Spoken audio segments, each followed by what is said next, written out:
आंख खोलते ही क्या करें, भगवान से बातें। क्योंकि कई सोचते हैं कि मेडिटेशन कैसे किया जाता है। बहुत सारे ऐसे मनुष्य आत्माएं हैं जो मेडिटेशन करना चाहते हैं, लेकिन उनसे होता नहीं है। कि जब भी हम परमात्मा की याद में बैठते हैं तो बुद्धि इधर उधर भटकती है, या जो चीज़ें हम कभी याद करना नहीं चाहते वो याद आ जाती हैं। उसका सीधा कारण है कि हमारा परमात्मा से कनेक्शन बीच में लूज है। जैसे कई बार हम मोबाइल को चार्जिंग लगाते हैं, अगर चार्जर हल्का सा ढीला होगा तो मोबाइल भले आप 10 घंटे भी चार्जिंग को लगा के रखोगे वो चार्ज नहीं होगा। क्योंकि हल्की सी अगर पिन ढीली है तो प्रॉपर तरीके से मोबाइल चार्ज नहीं हो पाता। इसीलिए अगर हमें परमात्मा से कनेक्ट होना है तो पहले मुझे खुद की जांच करना ज़रूरी है कि मैं परमात्मा से किस प्रकार कनेक्ट हो सकता हूँ। क्योंकि कनेक्ट होने की विधि बिल्कुल साधारण है, जिसको हम ब्रह्मा कुमारीज में कहते हैं राजयोगा मेडिटेशन। राजयोगा मीन्स खुद के कई जो राज हैं उनके ऊपर हमें परमात्मा की याद लेनी है। क्योंकि आज मानव बहुत सारी रिद्धि सिद्धियां करता है, लेकिन हमें परमात्मा को याद करना है बिल्कुल सहज तरीके से। आज मान लो सपोज हम बहुत सारी चीज़ों में प्रयत्न करते, एक टांग पर खड़े हो गए या दंडवत प्रणाम करेंगे, जो भी चीज़ें हम करते हैं वो हम ज़रूर करें, लेकिन फिर भी उसके अकॉर्डिंग देखें कि जब शरीर को दर्द होती है तो हमें पहले भगवान का नाम भूलता है। लेकिन भगवान का जो मेडिटेशन हम करते हैं वो ऐसा हो जिसमें कोई थकावट ना हो, बिल्कुल आराम से हम चलते फिरते उठते बैठते खाते पीते सोते कर सकते हैं। क्योंकि वो मेरा पिता है, आत्मा का पिता है। तो जब मुझे एक बच्चे को अपने पिता को याद करना है तो मुझे किसी ऐसी चीज की जरूरत नहीं है जो मेरे शरीर को प्रॉब्लम दे।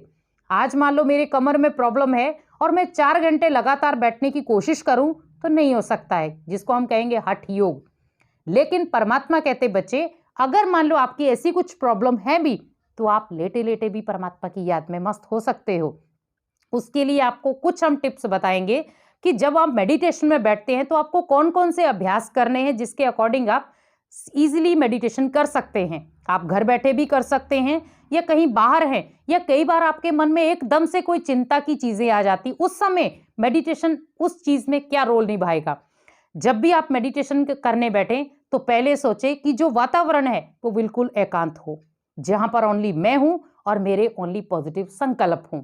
दूसरी बात है कि जब भी हम मेडिटेशन करने बैठे तो पहले ये सोचे कि मुझे आज भगवान से क्या बातचीत करनी है। क्योंकि कई बार क्या होता है कि हम भगवान से बातचीत तो बहुत सारी करते हैं, लेकिन जो करने वाली होती वो करते ही नहीं है। इसीलिए पहले अपने मन में जो भी दुविधा वाले संकल्प है, भले वो नेगेटिव है या पॉजिटिव है, वो सब भगवान के आगे रख दो। तो जब आप उसके सामने वो संकल्पों को रखेंगे, वो बातचीत को रखेंगे, तो आपको किसी ना किसी के अकॉर्डिंग, भले वो व्यक्ति के द्वारा हो, भले वो शास्त्रों के द्वारा हो, भले वो किसी भी ज्ञान के द्वारा, वो आप तक वो मैसेज पहुंचा देगा, उस चीज का वो आंसर आपको दे देगा। तीसरी बात है कि जब भी आप मेडिटेशन करने बैठते हैं तो अपने शरीर को बिल्कुल हल्का करके रखें। यह नहीं है कि किसी चीज में हम अपने शरीर को बांध लें, क्योंकि बांधना मीन्स कहीं ना कहीं शरीर को कष्ट पहुंचना। तो आप मेडिटेशन में वो प्रॉपर तरीके से जो सुख लेना चाहिए वो नहीं ले पाएंगे। और चौथी बात है कि जब मुझे मेडिटेशन में बैठना है तो मुझे अपने आप को क्या समझ के बैठना है कि मैं एक सोल हूं। सोल मीन्स आत्मा हूं। तो जब मैं अपने आप को आत्मा समझूंगा तो ऑटोमेटिकली आत्मा का पिता परमात्मा है, तो वो याद आएगा। अगर मैं शरीर समझकर बैठता हूं तो परमात्मा मुझे याद नहीं आएगा, तो उस समय शरीरधारी ही याद आएंगे। तो इसीलिए जब आत्मा को याद आत्मा के रूप में याद करेंगे तो परमात्मा याद आएगा, शरीर के रूप में करेंगे तो देहधारी याद आएंगे। तो इसीलिए हम पूरा दिन 24 घंटे देहधारियों को ही याद करते हैं, मित्र संबंधियों को याद करते, लेकिन आधा घंटा सोचिए कि मुझे आत्मा को परमात्मा के साथ वो कनेक्शन देना है जहां पर मेरी आत्मा की बैटरी चार्ज हो जाए।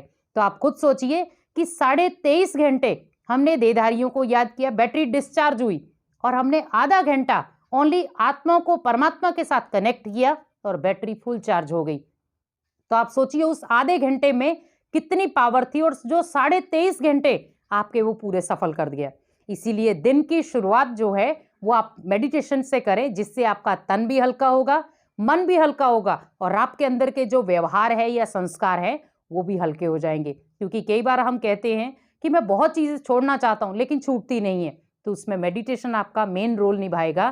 क्योंकि जो आपके जीवन के कड़े संस्कार हैं उन संस्कारों को आप मेडिटेशन से ही खत्म कर सकते हैं, क्योंकि मेडिटेशन वो अग्नि है जो हर चीज को नाश कर सकती है, भले वो विकार हो, भले वो पाप हो। मान लो अगर किसी आत्मा को आपने दुख दिया तो मेडिटेशन के आधार से उस आत्मा से आप क्षमा फील कर सकते हैं।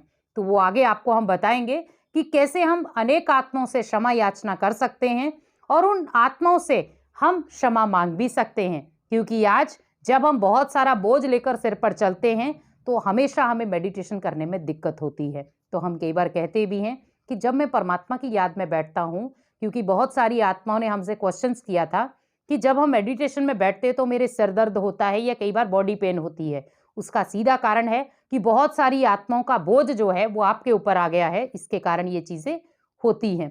लेकिन आप जब भी मेडिटेशन में बैठते हैं तो एक चीज़ का अभ्यास करें कि जिन भी आत्माओं को मेरे से दर्द पहुंचा है, दुख पहुंचा है, वो सभी आत्माओं से मैं आत्मा आज क्षमा याचना करती हूँ, और वो आत्माएं आपको हमेशा क्षमा करेंगी भी, और आप ऑटोमेटिकली आपका मन जो है वो बिल्कुल हल्का हो जाएगा, जिसके अकॉर्डिंग आप आराम से मेडिटेशन में बैठ सकते हैं।